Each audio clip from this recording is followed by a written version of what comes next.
ठाणे महानगरपालिका मुख्यालय येथील कैलासवासी नरेंद्र बल्लाळ सभागृहात माजी पंतप्रधान दिवंगत राजीव गांधी यांच्या स्मृतिदिनानिमित्त त्यांच्या प्रतिमेला महापालिकेचे अतिरिक्त आयुक्त प्रशांत रोडे, उपायुक्त जी गोतेपुरे, उपायुक्त उमेश बिरारी यांच्या हस्ते पुष्पहार अर्पण करून अभिवादन करण्यात आले। त्यानंतर उपायुक्त श्री बिरारी यांनी उपस्थितांना दहशतवाद हिंसाचार विरोधी दिनानिमित्त देशाच्या अहिंसा व सहिष्णुतेच्या परंपरेविषयी दृढ निष्ठा बाळगून सर्व प्रकारच्या दहशतवादाचा व हिंसाचाराचा शक्तीनिशी मुकाबला करण्याची शपथ दिली।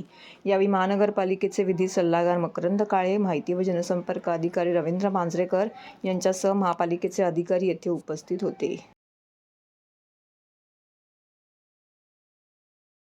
सर्व नागरिकांना आवाहन करण्यात येत आहे की सध्या डासांमार्फत पसरणाऱ्या डेंग्यू या आजाराचा प्रसार रोखण्यासाठी प्रत्येकाने पुढील प्रमाणे कार्यवाही करावी। डेंग्यू आजार एडिस इजिप्ती हा डास चावल्याने होतो। या डासांची पैदास साचलेल्या किंवा साचवलेल्या स्वच्छ पाण्यामध्ये होते। 8 दिवसांपेक्षा जास्त दिवस पाणी उघडे व साचून राहिल्यास त्यात डास अंडी घालतात।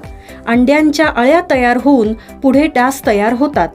यासाठी आपल्या घरातील पाणी साठे उदाहरणार्थ बॅरल्स, पिंपे, टाक्या, हौद, रांजणे इत्यादी दर आठवड्याला रिकामे करून घासून पुसून कोरडे करून पुन्हा भरावे।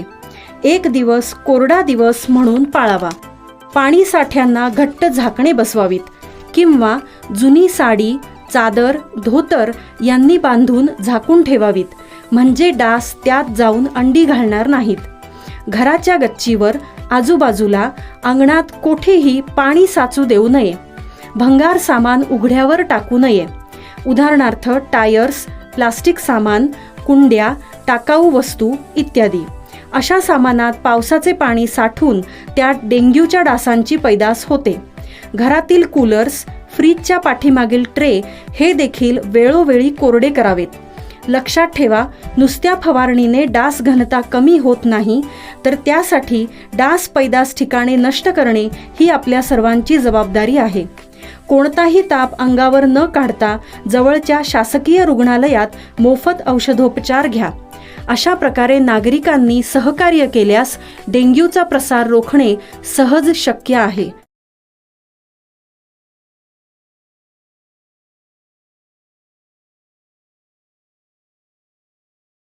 जिल्ह्यातील ठाणे लोकसभेच्या 24 उमेदवारांसह कल्याणच्या 28 आणि भिवंडी 27 उमेदवारांसाठी जिल्हाभरात जल्लोषामध्ये मतदान झाले। जिल्हाभरातील 66,78,476 मतदारांपैकी 50 ते 55% मतदारांनी त्यांच्या मतदानाचा हक्क बजावला आहे। जिल्ह्याभरातील 18 विधानसभा मतदारसंघातील 6,604 मतदान केंद्रावरती या मतदारांनी 13,208 मतदान यंत्रामध्ये त्यांचे मत बंदिस्त केले आहे। आता या सर्व ईव्हीएम मशीन कडक सुरक्षा बंदोबस्ताच्या ठिकाणी स्ट्रॉंग रूममध्ये जमा करण्यात आल्या आहेत। या मतदान यंत्रणा 37 ट्रक, 19 टेम्पो, 31 कंटेनरद्वारे या स्ट्रॉंग रूममध्ये जमा करण्यात आले आहेत। या जमा झालेल्या ठिकाणी 4 जून रोजी या यंत्रांमधील मतमोजणी करण्यात येईल। तोपर्यंत या यंत्रांची सुरक्षा शस्त्रधारी CRPF, RPFच्या जवानांकडून 3 टप्प्यात होईल।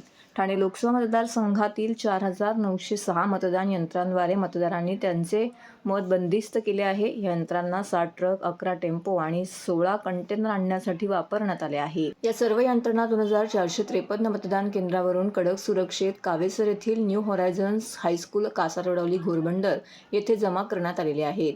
याच हायस्कूलमध्ये मतमोजणी करण्यात येणार आहे। तर कल्याण लोकसभेच्या 1,960 मतदान केंद्रावरील 3,920 मतदान यंत्र डोंबिवली पूर्वच्या सावित्रीबाई फुले कला मंदिर नाट्यगृहाच्या तळमजल्यात ही यंत्र कडक सुरक्षा व्यवस्थेत जमा झाली आहेत।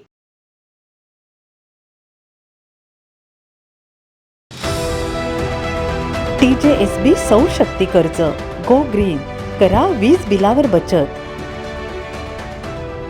आकर्षक व्याजदर, 84 महिने परतफेड कालावधी, 80% लोन, व्यावसायिक आणि उद्योजकांकरता सुद्धा। अधिक माहितीसाठी तुमच्या जवळच्या शाखेला भेट द्या किंवा संपर्क साधा। 1800-223-466 आणि 1800-266-3466।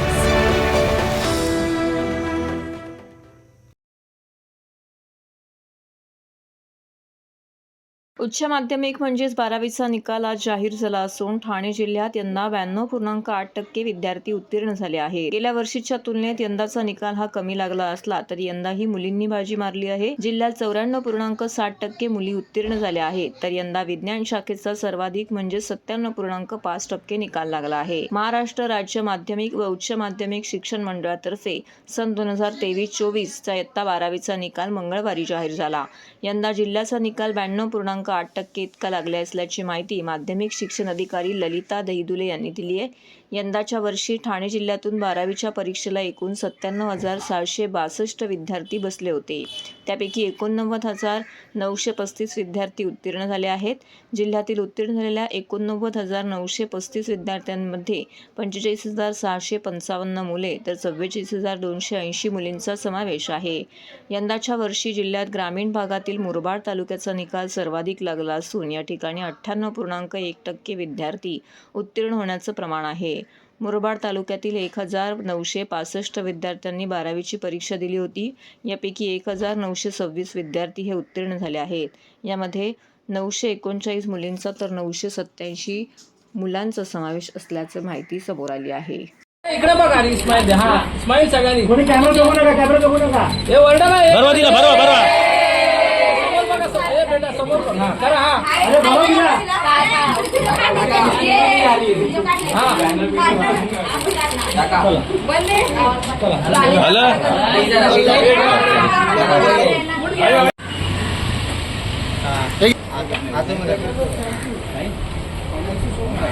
पता नहीं यार, देखना पड़ेगा. चला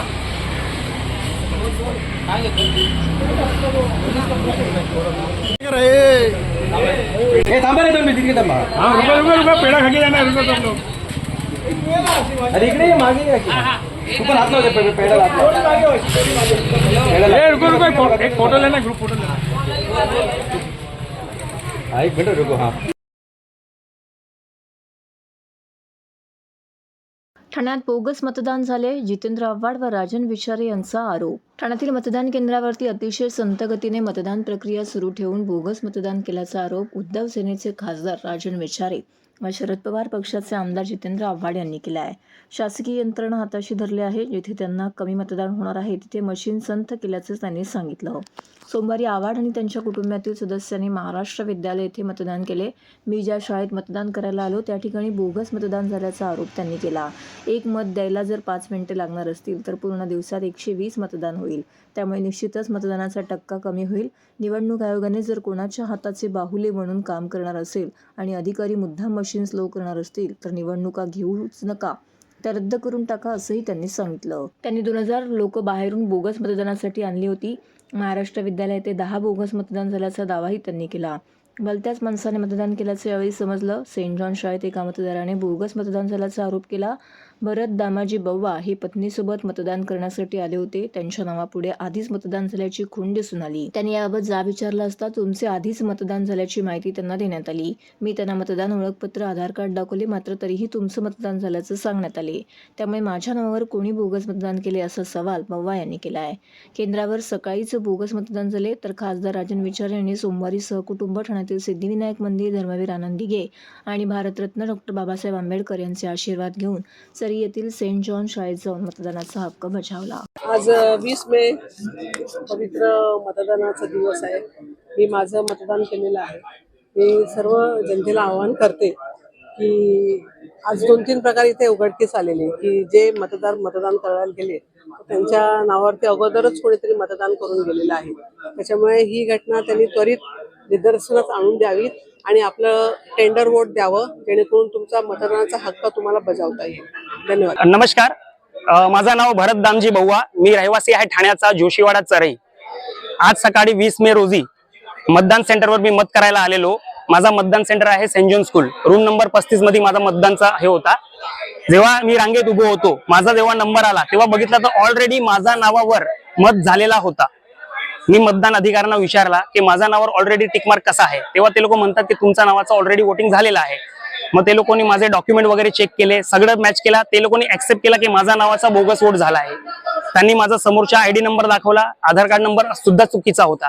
म्हणजे हे लोक काय डोळे बंद करून घेतात? मग फायदा काय असा लोकतंत्राचा? म्हणजे हे तो उठसूट कोणाचा पण वोट घेणार डोळे बंद करून. तर मला सुद्धा ते लोकांनी वोट करायला दिलेला नाहीये. मी एवढा भांडलो त्यांच्याशी, अर्धा पोणा तास बहस केली, नंतर मला वोट करायला दिला.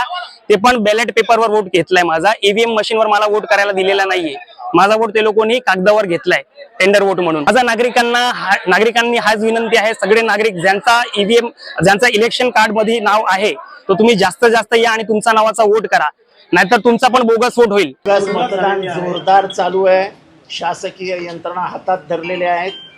जिथे मतदान आपल्याला कमी होणार आहे माहिती आहे, तिथे मशीन स्लो केल्या गेल्या आहेत. हे सगळं आमच्या लक्षात आहे. ही एक मत द्यायला जर 5 मिनिटं लागणार असतील तर एका तासात किती मतदान होईल? 12. पूर्ण दिवसात किती मतदान होईल? 120. आणि यादी आहे 1400ची. कसं होणार आहे?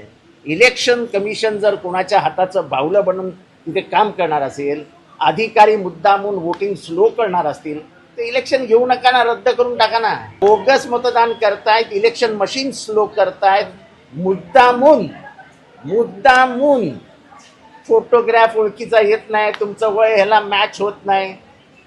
तुम्हाला काय दिलंय? 14 दिलेत ना. मग आधार कार्ड वरती क्लिअर नाही आहे. कसली कारणं देतात निवडणूक अधिकारी? निवडणूक अधिकारी मुद्दामून प्रोसेस स्लो करता आहेत आणि हा जाहीर आरोप करतो. ते मुख्यमंत्र्यांच्या ठाण्यात होतंय म्हणूनच बोगस होतंय.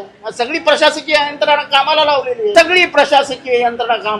आहे. मी सांगतो तुम्हाला, 2000 लोक बाहेरनं आणली होती बोगस मतदान करायला.